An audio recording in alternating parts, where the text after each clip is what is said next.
huling abilin ni Marcos Jr. gurgurin si VP Sara. Malala, sakit. Tapos tinatanggi sila, sabi niya, mga fake news. Sino ba lumika ng fake news? Kayo! Ngewem, may habilin na. Isang nakatakot umanong habilin ni Bongbong Marcos sa kanyang mga alipores. Ayon po yan mismo kay Atty. Harry Roque na mayroon di umanong habilin si Bungit na pag siya ay nagurgor dahil sa sakit na diverticulitis na malala na dahil yung witpax dumudugo na, ipagurgor umano si Vice President Inday Sara Duterte dahil ayaw niya maging Pangulo ng Republika ng Pilipinas si Inday. Ang tindi naman kung totoo yan, malademonyo na talaga, anak ng kagwang. Hindi po natin maiiwasan mag-isip ng kung ano-ano dahil wala pa rin pong official medical records na inilabas ang Palacio de Polvoron. Kaya naman, itong retired general nagdemand po kay Bongbong Marcos na dapat ilabas ang totoong medical records para malaman ang tunay na kalagayan ni Bungit dahil parang kandilang nauupos na. Hindi pa naman, di ba kumakalat na kamakailan yung medical records? Aba mag-iimbestigang NBI.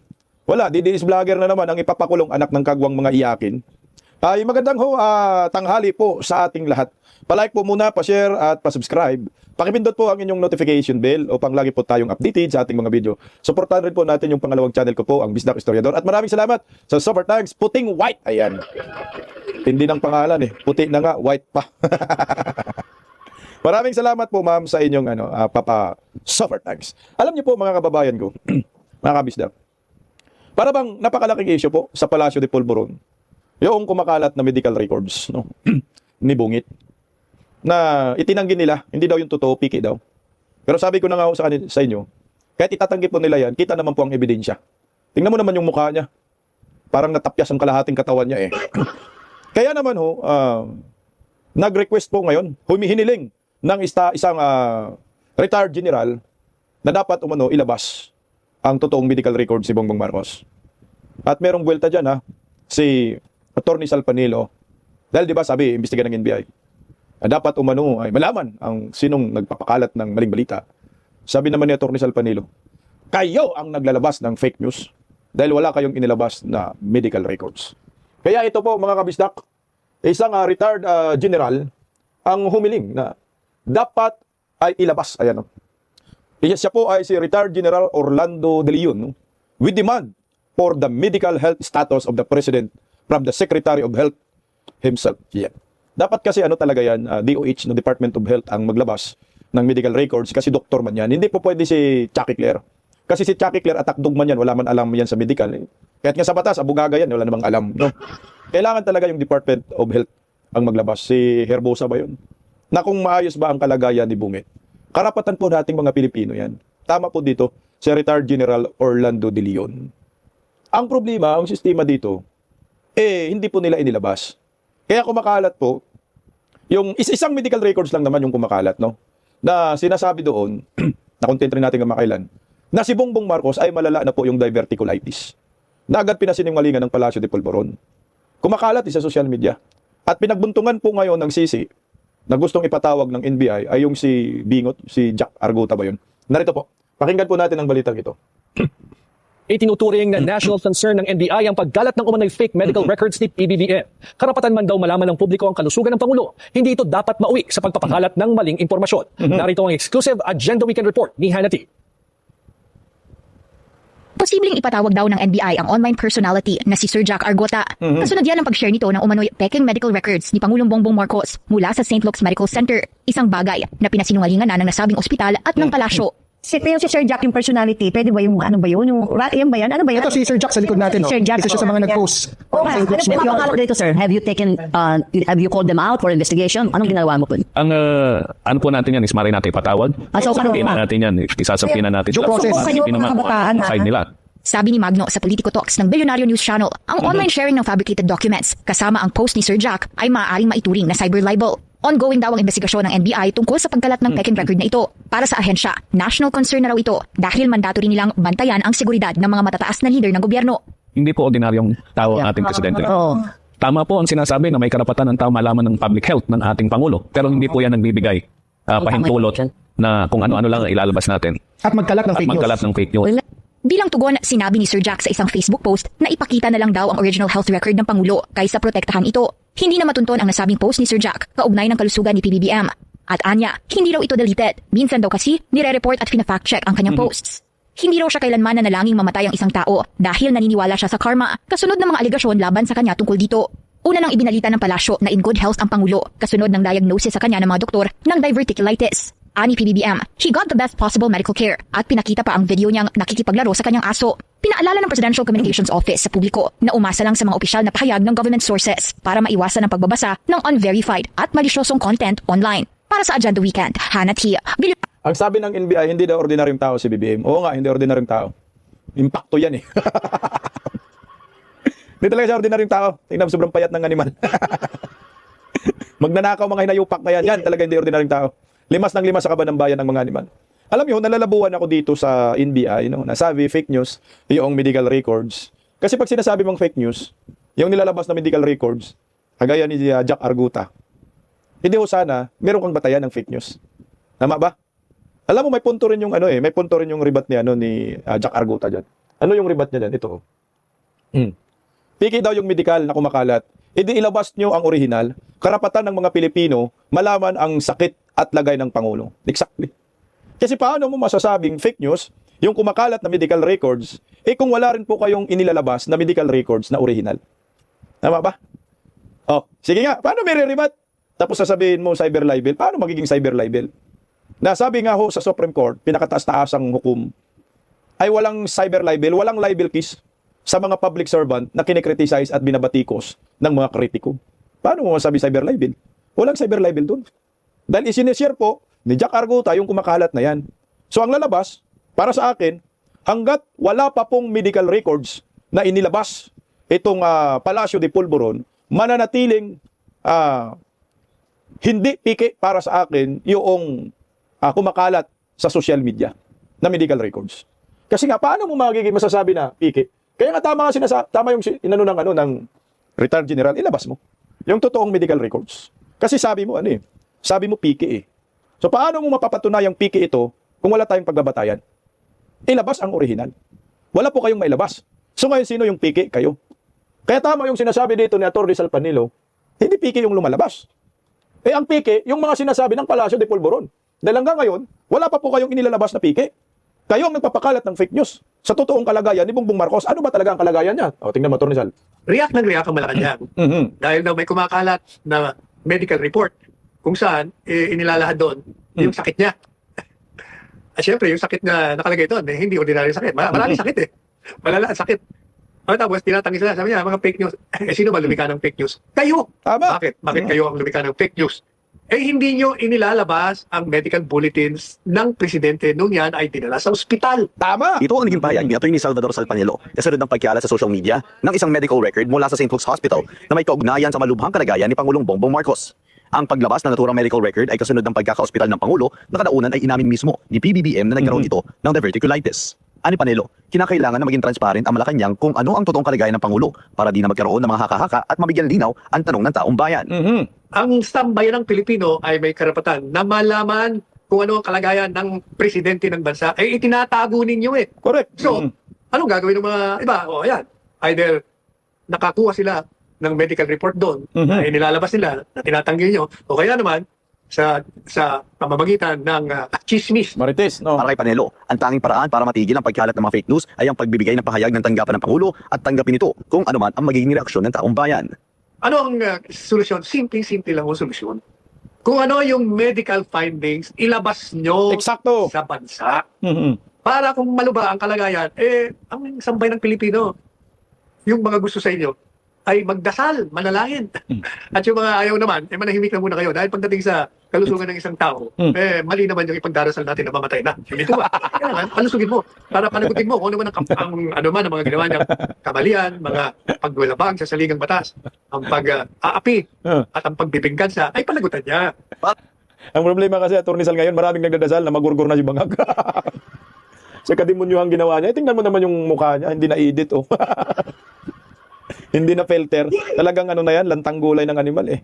Tama, ako, sang-ayon ako dito kay Atty. Salpanilo. No need na po na papatawag mo yung nagpapakalat daw ng fake news.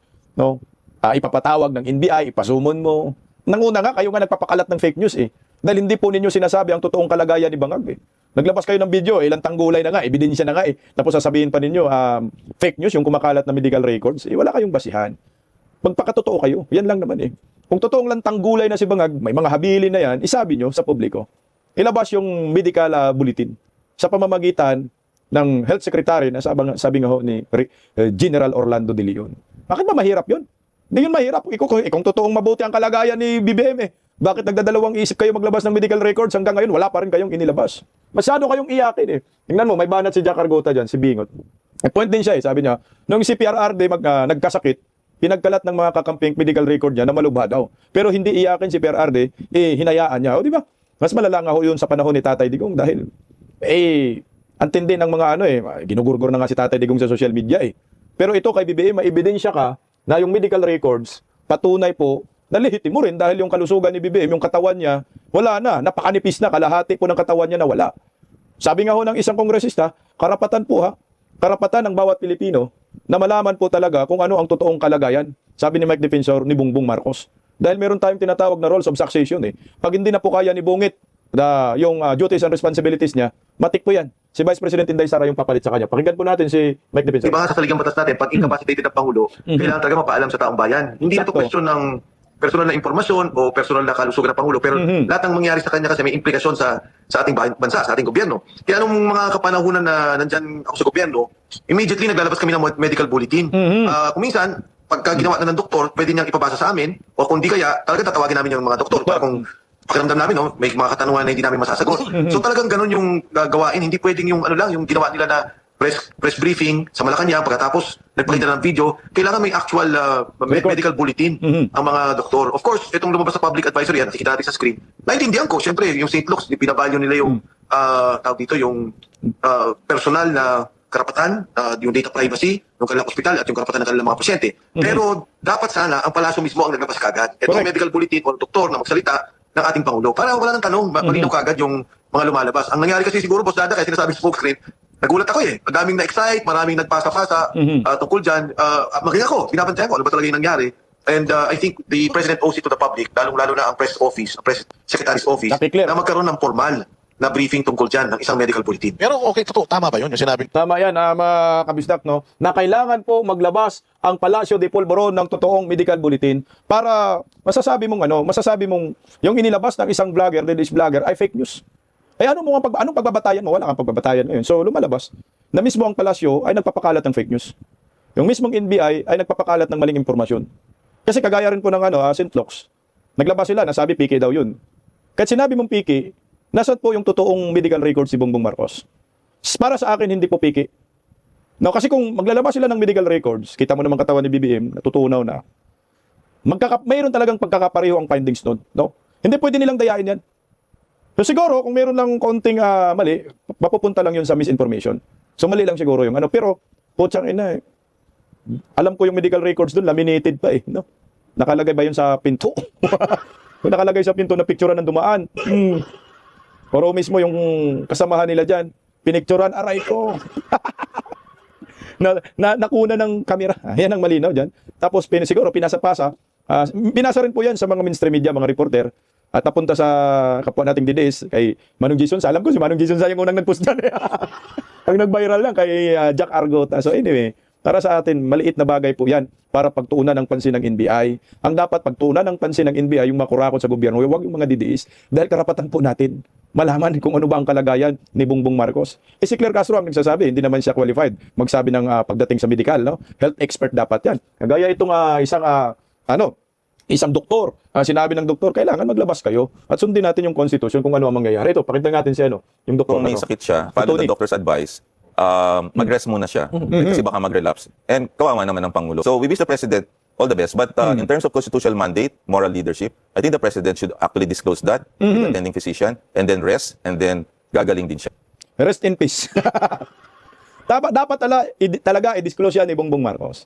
Huwag kang mahiya nyo sa inyong kalusugan. Kung malapit ka na magurgor, subiit Pagbabayaran mo talaga yan. Karma talaga yan. Kasi tayo nanguhula tayo. Ano bang kalagayan? Siya po yung presidente, karapatan natin.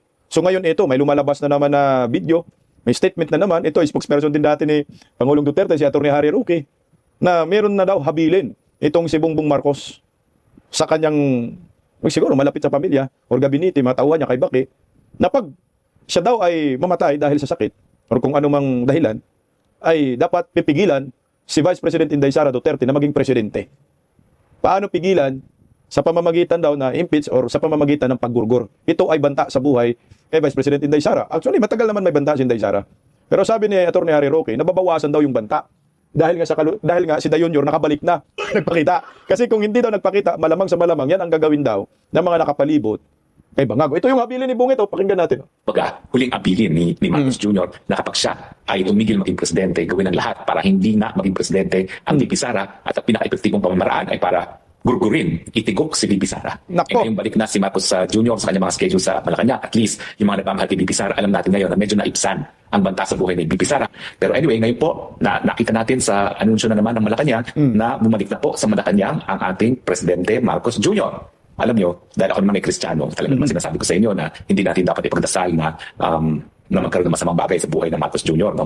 Inamin ko na bilang isang tao lamang at humingi na ako ng patawad sa Panginoon na nung nabalita na mukhang malala ang sakit ni Marcos Jr. ay medyo na-excite tayo. No? Dahil na uhang na tayo sa pagbabago at alam natin na talaga napakahirap na ng buhay ng mga Pilipino sa ilalim ng Marcos administration. 94% naniniwala na lantaran talaga ang korupsyon, lalo na sa pagdating sa flood control at infrastructure projects at mahigit kalahati ng ating mga kababayan ngayon ay nagsasabi na ang tingin nila sa kanilang mga sarili ay gutom. No? So ito po talaga ay talagang red flags para sa administrasyon nito na talagang tuluyan ng nawawalan ng pag-asa ang taong bayan sa pamumuno ng isang bangag na presidente. Bangag na presidente. Bangag. Ngewe. Yun yung sayaw nila eh. Okay. Alam mo ho sa atin tayo mga Pilipino, Kristiyano ho tayo eh. Alam mo yung ano natin, yung kultura, no? Pinakaugalian, no? Tradisyon. Na talagang pag mayroong mga ganitong tao na medyo masama na yung karamdaman, nandun yung simpatiya natin eh. Tapos pag namatay, nandun pa rin yung simpatiya natin. Pero bukang nabago po yung kultura na yan. Nabago na po yan. Dahil po sa gobyernong ito ay walang habas ang pangungurakot. Alam mo sino nakapagbago ng kultura na yan? Na imbis na meron kang simpatiya sa isang namatayan o may sakit na leader ng bansa, nabaliktad eh. Binago ni Miss Cara David. Namamatay na daw ang mga kurakot. Doon na bago. Bakit lumabas din yung wish ni Cara David na mamatay ng mga kurakot? Dahil sa korupsyon na lantaran sa ating bayan. Kaya yung may mga namatay na mga politiko, ayun, natupad na ang wish ni Cara David. So ito ngayon, maraming Pilipino na naghihintay na mamatay yung mga kurakot. Kasi kung hindi man maparusahan ni Bongbong Marcos, dahil pati siya kasabwat, tangina mamatay na lang, mas okay pa. Dito po pumapasok yung parang nagdadasal ka, na merong sa kapahamakan, na may mapapahamak na leader. Eh ngayon, si Bongbong Marcos, nakaranas ng sakit, na malala, na hindi pa rin dinidisclose. Na nagbinda na marami pang mga vlogger na ipapakulong pa nila dahil dyan. Labas na lang ng bulletin, medical bulletin. Kaya ito, siyempre kayo, tayo. Itong presidente ito, kung anong mangyayari sa kanya, at talagang lalabas ang tunay na pagbabago. Mantakin mo, nagbilin pa ng habilin pa. Na pag anong mangyari sa kanya, gurgurin si Vice President Inday Sara, anak ng kamote. Tuloy, Atty. Harry Roque. At siyempre hanggang ngayon, hindi pa rin nagpapa-hairfall test ang presidente kahit hindi natin mapasinmalingan yung sinabi mismo ng kapatid niya na siya ipangak. At habang siya ipangak, wala talaga tayong pag-asa na umunlad bilang isang bansa. At nakikita natin yan sa paghina ng piso at siyempre doon sa anunsyo na naman, hindi natin makakamit yung target growth natin. At may lumabas nga po pag-aaral na matapos ng 16 years, siguro inaalis natin yung panahon na merong COVID, ngayon na po pinakamahina ang paglago ng ekonomiya ng Pilipinas. Siyempre hindi na kasama yung panahon ng COVID dahil ang buong mundo naman ay sumemplang ng COVID kasi wala ang economic activity ng panahon ng COVID. No? Pero alam niyo, parang ang tagal na rin ang nakalipas ng COVID. No? Talagang bangungot naman yun. Pero tayo naman po ay nabuhay, hindi tayo tumigil na makipaglaban at siyempre narito pa rin tayo patapos na lang ng COVID. At kaya nga sinasabi ko, pagamat napakahirap ang buhay sa administrasyon ni Marcos Jr., tingin ko naman talagang the Filipino spirit will survive at tayo po ay we will eventually survive itong presidente na walang kakayahan para mamuno. Pero pag-usapan po natin dahil nga mahirap ang buhay ng kalagayan ng mga Pilipino sa panahon ni Bangag. Talagang mahirap, Atty. Harry Roque, lalo ka na. Tinatamaan ka talaga. Si Pastor Kibuloy, yan, grabe, yung ginawa sa KOJC, no? Yan, meron pa isa si Bantag hanggang ngayon, di ba? Tapos itong si Atty. Harry Roque, tapos si Tatay Digong, Inday Sara, mga Duterte, lahat tayo mga Pilipino. Mahirap po talaga ang buhay dahil kaliwat ka ng pangurakot. Fact check po yan. Wala pong makapag-rebat yan. Kahit sino pang mga bulager na tanga ang mag-rebat sa akin, wala po kayong may rebat. Sa palitan lang ng piso kontra dolyar, mantakin mo simula nagkaroon tayo ng Philippine currency, piso. Naitala ang pinakamahinang piso sa kasaysayan ng ating bansa kontra dolyar under Marcos Jr. Malawak na nakawan under Marcos Jr. natalo yung senyor. Diyos ko. Flood control, 1.5 trillion sa flood control pa lang. Paano sa mga kalsada? Paano sa mga infrastructure, mga buildings? Paano sa mga tulay, anak ng kagwang? Harapang pangungurakot yan ang totoo. Ang problema nga lang, paano tayo makaganti? Hindi sa wish ni Cara David na lang tayo kakapit nito. Sa bagay, naniniwala din ako na sa sinasabi ni Bingot Jack Arguta na may karma ho talaga darating. Tuloy, Atty. Harry Roque. Na nakita natin na bumalik na siya sa Malacanang, mukhang naiwasan na naman ang aberya sa kanyang kalusugan. Ano yung mabuti balita dyan, kung kayo ay nagnanais na may masamang mangyari sa kanya, is nabawasan din ang banta sa buhay ni VP Sara. Huwag niyo pong kakalimutan, meron akong confidential source na ang pinagpilin ni Marcos Jr. under no cost, under no condition should VP Sara succeed. Ibig sabihin, kung siya ay matanggal sa pwesto sa pamamagitan ng permanent disability, death, impeachment o kung ano man, hindi dapat payagan si VP Sara na maging presidente. At syempre, ang pinaka-epektibong pamamaraan, bukod sa dadayain siya sa eleksyon, bukod sa siya ay kasuhan at paalisin sa pwesto, ay siya ay patayin. At yan naman talaga ang naging kumbaga, huling abilin ni Marcos Jr. na kapag siya ay tumigil maging presidente, gawin ang lahat para hindi na maging presidente ang VP Sara at ang pinaka-epektibong pamamaraan ay para gurgurin, itigok si VP Sara. E ngayon balik na si Marcos Jr. sa kanyang mga schedule sa Malacanang. At least, yung mga nagmamahal ni VP Sara, alam natin ngayon na medyo naibsan ang banta sa buhay ni VP Sara kaysa yung mga panahon na hindi natin alam kung naghihinalo na nga ba ang Marcos Jr. Kasi yung mga pinagbilinan ni Marcos Jr. na talagang huwag papayagan na maging presidente si VP Sara, hindi natin alam kung ano yung gagawin nila habang naghihingalo ang Marcos Jr. E ngayon malakas na siya ulit, at least kahit papano, naibsan na yung banta kay VP Sara. No? Hindi muna nila gagawin si VP Sara dahil mukhang hindi pa panahon ni Marcos Jr. at nagarian pa siya. Pero ang pagkakaintindi ko naman sa sakit niya, talaga pong pwede yan magamot panandalian, pero meron na talagang permanent damage sa kanyang gastrointestinal functions. No? Talagang yung kanyang kulon ay namamagana, at kapag namamagayan, ibig sabihin merong infeksyon. At kapag yan ay patuloy na namaga at hindi nagamot at hindi naoperahan, talagang yun na, makaka-apekto yan sa kanyang pagdumi. At pag siya ay naapektuhan sa pagdumi, lalala yung mga infeksyon niya kasi may bakterya sa loob ng katawan at hindi niya kakayanin ang matinding bacterial infection dahil iisa nga lang ang kidney niya. So ano yun, ang lalabas colon cancer, no? Ang bagsak dyan kay Bungit, colon cancer due to diverticulitis complication. Tama ba? Utangin na, no? Antindi naman yan. Yan, sabi ni Atty. Harry Roque, legit yung source niya, no? Na kapag may mangyari daw, ito yung habilin ni Bangag, kung may mangyari sa kanya, magurgur man siya dahil sa sakit na diverticulitis, kailangan pigilan si Vice President Inday Sara sa pagka-presidente. At ang pamamaraan, i-impeach, no, dadayain, at pinaka-worst case scenario, ay gugurgurin si Inday Sara. Utangin na, no? Antindi ng mga habilin, animal, no? Habilin ng isang marka demonyo. Ako, hindi malayong mangyari dyan. Pag tinignan mo, may basihan rin. Kasi yung ginagawa ho nila kay Vice President Inday Sara panggigipit, sobra-sobra eh. Mantakin mo yung gamit nila, Senado at Kongreso. No? Para lang idemolish si Vice President Inday Sara Duterte. Ang problema niyan, no? Ang problema, magtatagumpay ba sila sa kanilang masamang balak? Tayong mga Pilipino, magiging aware tayo dito. Kahit galing yan kay Atty. Harry Roque, may legit source daw siya eh. Yun. Kaya kailangan si Inday Sara din alisto dito. Hindi pwedeng baliwalain ito eh. Legit man daw yung source. At least daw ngayon, kahit paano, naibsan. Bakit? Nababawasan yung banta sa buhay ni Inday Sara kasi buhay pa si Bangag. Paano magmamatay na si Bangag? For example, gurgurin nila si Inday Sara. Tangina, malabo na ho yan. Kasi pag namatay si Bubuim, no, automatic yan, assume immediately si Vice President Inday Sara na magiging presidente ng Republika ng Pilipinas. So lahat kayo, pagdadamputin na agad. So lahat ng gabinete ni Bangag, pagdadamputin na agad. Lahat ng mga kongresista na hindi matanggap-tanggap ang pagkatalo nila sa impeachment labang kay Inday Sara, pagdadamputin na. Pati si Tuta Soto, pagdadamputin na. Na ngayon, ang babaw ng utak ng ulo ni Tuta Soto, mag-chat-chat na daw siya. Dahil sa ginawa ng Supreme Court na pagbasura sa impeachment, putang ina, ang labo-labo, no? Pang personal interest lang yung mga utak ng mga animal. Mas mantakin mo dahil dismayado sa Supreme Court decision ang school bukol na walang pinag-aralan. Nag-aral lang sa nayupak na San Andres Bukid, One Ball University.